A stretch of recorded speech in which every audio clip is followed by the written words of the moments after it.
علامہ صاحب آپ نے گفتگو کے دوران جیسا کہ حضرت کا شعر کا ذکر کیا آپ نے، تو زندہ ہے واللہ، تو یقیناً اہل سنت کا تو یقین ہے کہ نبی کریم صلی اللہ علیہ وسلم حیات ہیں، اور پھر آپ نے امام کا شعر پڑھا تو زندہ ہے واللہ، یعنی قسم کھا کر امام فرما رہے ہیں۔ تو حضرت یہ ارشاد فرمایا کہ اگر تو نبی زندہ ہیں اور یقیناً ہیں تو زندہ کو تو کوئی دفن نہیں کرتا۔ لوگ یہ کہتے ہیں کہ بھئی صحابہ نے پھر تدفین کیوں کی نبی کریم صلی اللہ علیہ وسلم کی، یہ ایسی ایسی باتیں ان کے ذہنوں میں آ رہی ہوتی ہیں حضرت۔ پہلے تو ان کے آنے پر مجھے حیرت ہو رہی ہے کہ ایسی باتیں ذہنوں میں آ رہی ہیں وہ بھی اپنے نبی کے لیے، اب آ ہی گئی ہے، تو میں چاہوں گا کہ جواب بھی دے کر ان کی تسلی کر دیں۔ میں نے ماشاءاللہ اس لیے کہا کہ حافظ طاہر بھی ماشاءاللہ اتنا ذہین و فتین بندہ ہے کہ یہ بال کی کھال اتارتا ہے۔ اللہ کریم آپ کو جزائے خیر دے۔ یہ بہت اچھا سوال کیا آپ نے، اور دور حاضر کی یہ ضرورت بھی ہے۔ مطلب یہ کہ نبی پاک اگر زندہ ہیں تو پھر صحابہ نے دفن کیوں کیا؟ میں نے کہا ساری چھوڑ دیں آپ، شہید زندہ ہوتا ہے؟ کہا بالکل۔ تو میں نے کہا جتنے کائنات میں شہید ہوئے دفن کیا کہ نہیں کیا؟ اس کا جواب دو مجھے، قرآن مجید دو جواب، قرآن مجید ہے نا، قرآن سے جواب دے دیا میں نے قرآن سے جواب۔ اب کوئی میدان میں نکل کے بات کریں، خدا کا خوف کرو یار، کیا کر رہے ہو تم لوگ؟ یعنی اتنا بغض کہ نبی پاک کے بارے میں یہ سارے سوالات کیے جا رہے، حالانکہ شہید کا رتبہ کم ہے اور نبی کا زیادہ ہے۔ تو جب کم رتبے والا زندہ ہے تو جس کا سب نبیوں سے بھی زیادہ ہے، پھر وہ کیوں نہیں زندہ ہے؟ سمجھ آ رہی میری بات کی؟ اچھا دوسری بات، میں نے کہا یہ میں تمہارا شوق پورا کر دیتا ہوں کہ تم کہتے ہو کہ زندہ تھے تو پھر دفن کیوں کیا؟ میں نے کہا جو مردہ ہوتا ہے نا اس کو آگ لگائی جاتی، کسی بھول میں نہ رہنا، اس بات کو نوٹ کیا جائے۔ جن کے مر جاتے ہیں وہ آگ لگاتے ہیں اپنے ہاتھوں سے، ہم جو دفن کرتے ہیں نا وہ زندہ سمجھ کے کرتے ہیں۔ کہتے ہیں مولانا وہ کیسے؟ سن لیجئے، اور یار مجھے بتاؤ اگر زندہ نہیں ہے تو قبر میں اٹھ کے سوالوں کے جواب کون دیتا ہے؟ بتاؤ نا مجھے۔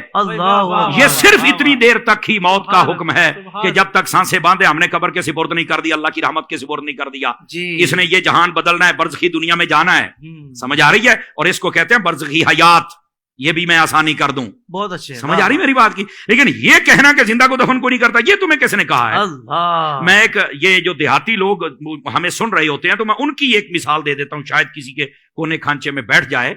اور میں نے کہا یار بتاؤ، دیکھیں جب فصلیں ہمارے ہاں کاشت کی جاتی ہیں نا، مثال کے طور پر مکئی، ہم جب اس کو کاشت کرتے ہیں تو جب اس کا بیج نکالتے ہیں نا تو ہم پہلے اس کی چھانٹی کرتے ہیں، جو دانے خراب ہوتے ہیں ان کو سائڈ پہ کر دیتے ہیں، جو صحیح ہوتے ہیں ان کو سائڈ پہ کر دیتے ہیں۔ خراب دانوں کو ہماری بولی میں کہتے ہیں مرے مرے نے، تو کہتے ہیں مریاں نو سٹ دے ہو، انہاں نو پورن دا کی فائدہ ہے؟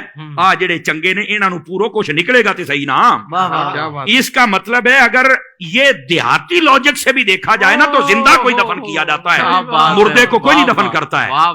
سائنس سے لے کر دیہات، اور دیہات سے سائنس نے ہر زاویے سے ہم نے سمجھا دیا۔ لیکن ہم نے قرآن سے بات شروع کی ہے نا، ہم دائیں بائیں تو جا ہی نہیں سکتے۔ کیا کہنے، اور پھر یہ بھی ویسے بھی بڑی عجیب و غریب، وہاں کیسے زندہ ہر طرف سے بند ہے؟ تو میں ان سے سادہ سوال کر لیتا ہوں، میں نے کہا بتاؤ یہ جو چوزا ہوتا ہے یہ انڈے سے 21 دن کے بعد نکلتا ہے؟ کہا بالکل۔ تو میں نے کہا بتاؤ یہ 21 دنوں تک کون سا سوراخ ہوتا ہے جہاں سے کوئی ہوا شوا جاتی ہے، کاربن ڈائی آکسائڈ جاتی ہے، کہاں سے آکسیجن جاتی ہے؟ تو کہتا نہیں یار تو مردہ نکلتا ہے، کہا نہیں زندہ نکلتا ہے۔ کیسے زندہ رہا؟ کہتا یہ تو نہیں پتا۔ تو میں نے کہا پتا ہوتا تو سنی نہ ہوتا، پتا ہوتا تو سنی نہ ہوتا۔ بھئی جو رب ایک چوزے کے لیے سب انتظام کر سکتا ہے وہ مدینے کے تاجدار کے لیے نہیں کر سکتا۔ وہ زندہ ہیں، زندگی کی تمہیں نہیں سمجھ آئی تو ایک الگ بات ہے۔ تو زندہ ہے واللہ، تو زندہ ہے واللہ، میرے چشم عالم سے چھپ جانا۔ سبحان اللہ، سبحان